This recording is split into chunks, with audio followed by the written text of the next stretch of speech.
How does the Dragonborn read through all their Valentine's Day cards? Well, he thumbs through them. And yes, I'm trying to do Valentine's Day, February specific dad jokes for the whole month, and it's already day 3 and we're struggling.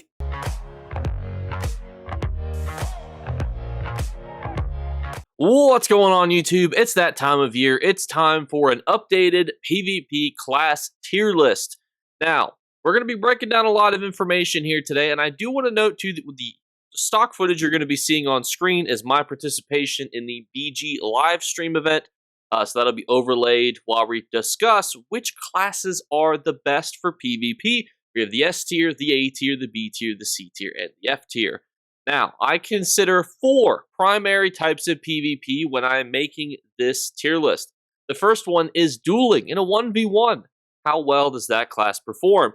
In a BG, which is our 4v4s and 8v8s, how well does that class do? Now, there are some times where one performs better in a 4v4 setting versus an 8v8 and vice versa, so we'll talk about some classes that are like that. We have our open world Cyrodiil, the big marquee PvP feature, and then we also have the Imperial City. How well does this class do in the Imperial City? That's what we're going to break down in today's video. And as we jump into the first class here, please hit like and subscribe on the video so you can stay up to date on all our tier lists and all our other good action. And we're going to go in order from best to worst. Now, thankfully, the best class is actually pretty much undisputed. Everybody's going to put Sorcerer in the A tier. It's in the A tier. Why is Sorcerer in the A tier? Well, it has everything. It's got good burst, good executes, good mobility. It's good in places like the Imperial City. You can duel really well on a Sorcerer. It's great for open world. It's good for 4v4 and 8v8 gameplay.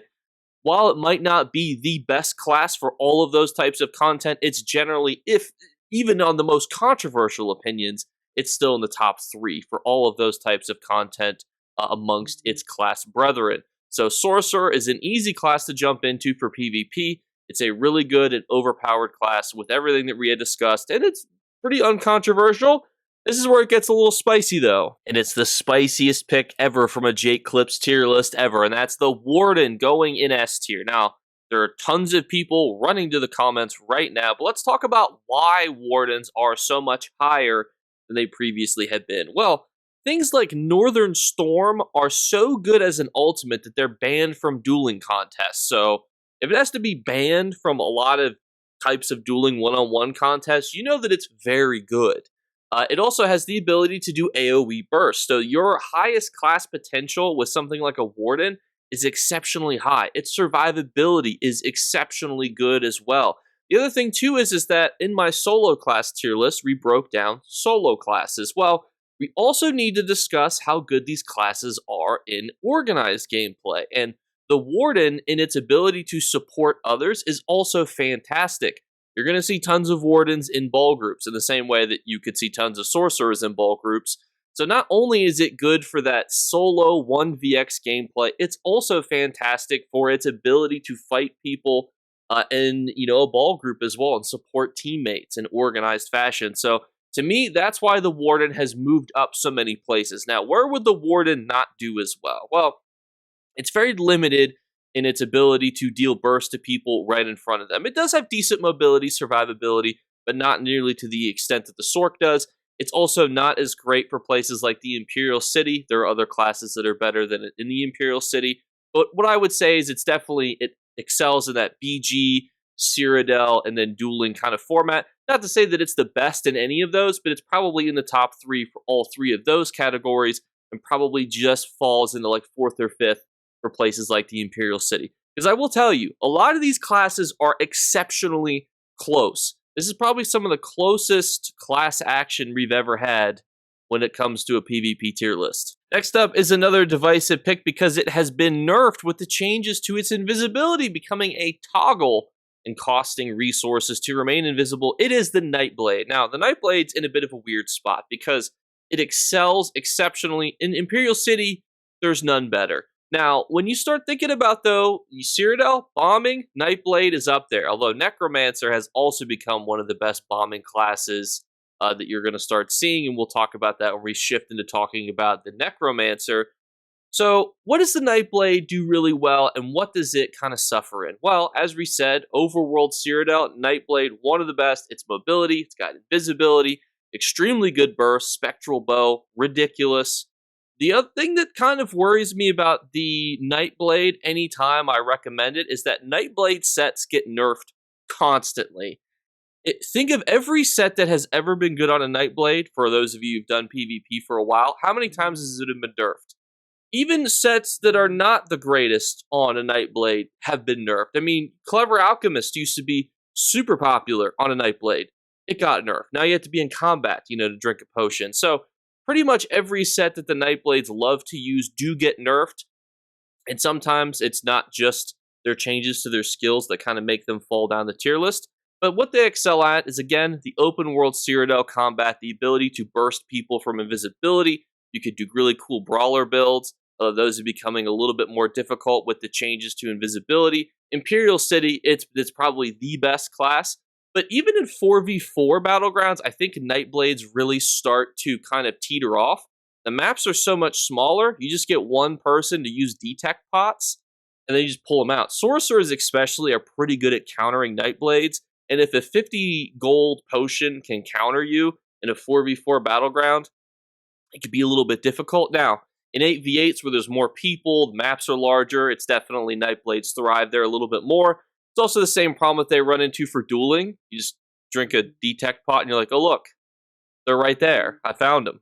So that's why they're really hard to place. It's like they're the best, and then they're mediocre when it comes to a lot of their content. Next up, we have one of the most, but somehow least versatile classes in the game, the Dragonknight. Now, you might think to yourself, Jake, how can they be the most and the least versatile? Well, that's actually what I'm about to tell you. Don't worry, that was just a little bit of foreshadowing and preamble there for you.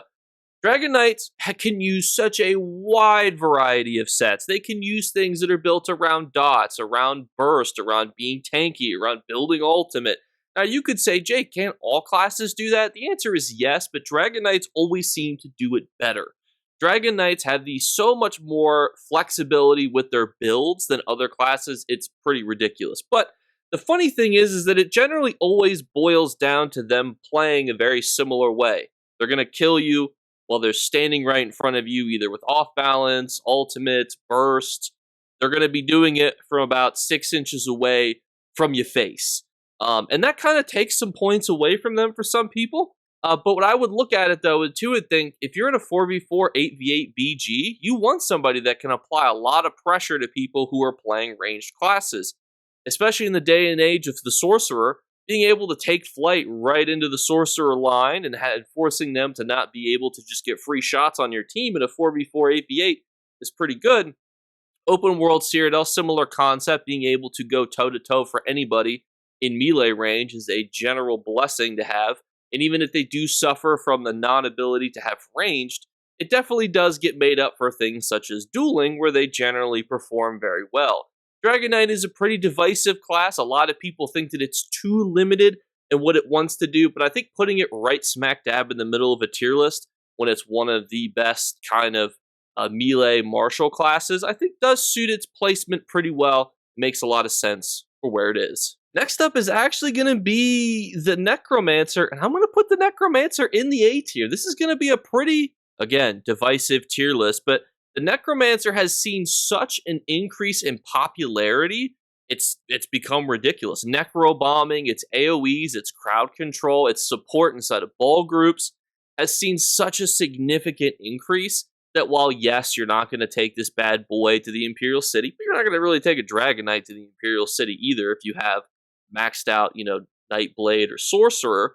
So from that aspect, it is on level playing field with a Dragonknight. I do think that Necromancer's play patterns can be slightly more complicated, and you're definitely more limited in your set options versus a Dragonknight. Not to say that that necessarily means a lot for you. If you're listening to this and thinking, Jake, I don't really care if I don't have a lot of set diversity, and that's totally fair. I mention these things just because if one set gets nerfed, the Dragonknight still has like 100 other sets that it could use. Whereas a Necromancer, it would be like, ooh, if a couple key sets get nerfed, I might be falling down this tier list significantly further. But all that to say, when it comes to 8v8s, and whenever there's more people involved, like competitive ball groups or big open world fights, the Necromancer has the ability to be exceptionally beefy and exceptionally blowy uppy to the enemies around him. And that could be really good, because if you kill a bunch of enemies, that's a lot less people to hit you and your team. I would say your biggest drawbacks are sometimes it can be a little bit hard to burst people one-on-one on your own.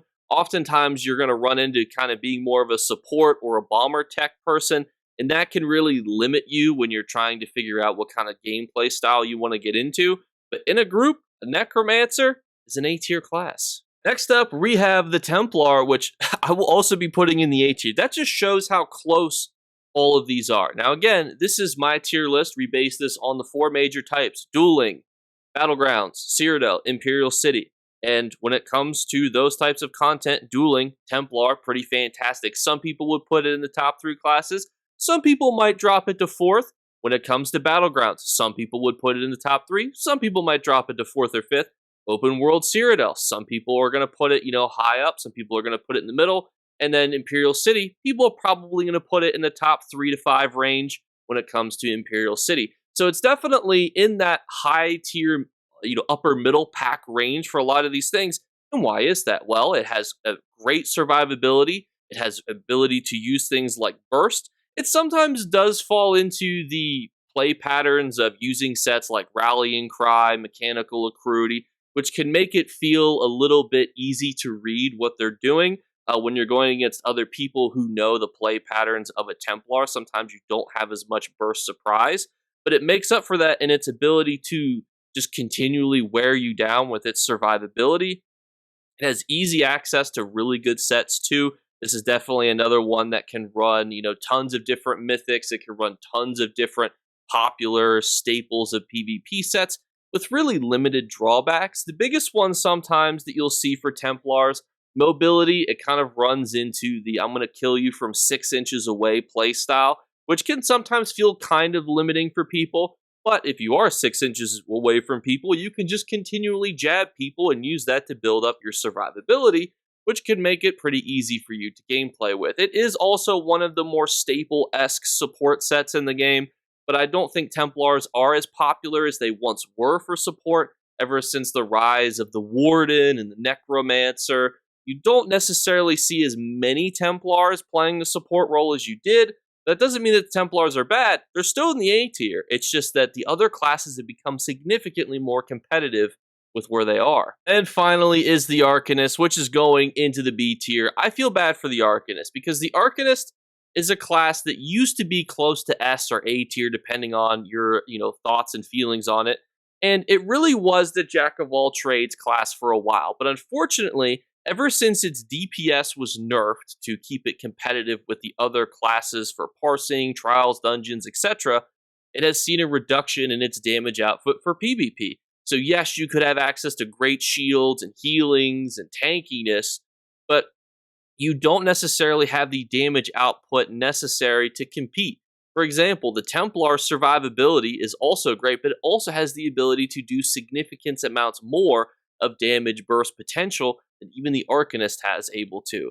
And the Templar is only one step higher than it on this tier list. And taking an Arcanist to dueling, for example, you're just not going to have the damage output unless you build yourself very DPS oriented, and then you're not going to have enough defense. Your skills are not going to be enough to carry you really in a dueling competition versus a lot of these other classes. 4v4 and 8v8s, the support that it does is definitely decent, and it's not the worst class for those small to moderate group sizes, but it's definitely not near the middle or even the top of the pack. Open world Cyrodiil, it's got some decent mobility, but besides that, its skills can be a little bit finicky to lock on. Its damage output's not going to be able to easily be used. Everybody's going to have access to their champion points, which generally makes them even bulkier. That's where you're probably going to see its least utilization is inside of Cyrodiil, which is the most popular PvP game mode. And finally, Imperial City, yes, you may say it's in the 3 or 4th best because it's more mobile, agile, it's got more survivability. So you could give it some points for that, which is definitely why it lands in the B tier. This is not a detrimental class. If you put this on, it's not like putting on roller skates and trying to walk through a grocery store. It's still definitely viable. The problem is it's just not as good as it was, and it really just comes down to a DPS drop. But everyone, thank you guys so much again for watching. I should have put the content warning at the front, but we're putting it at the back.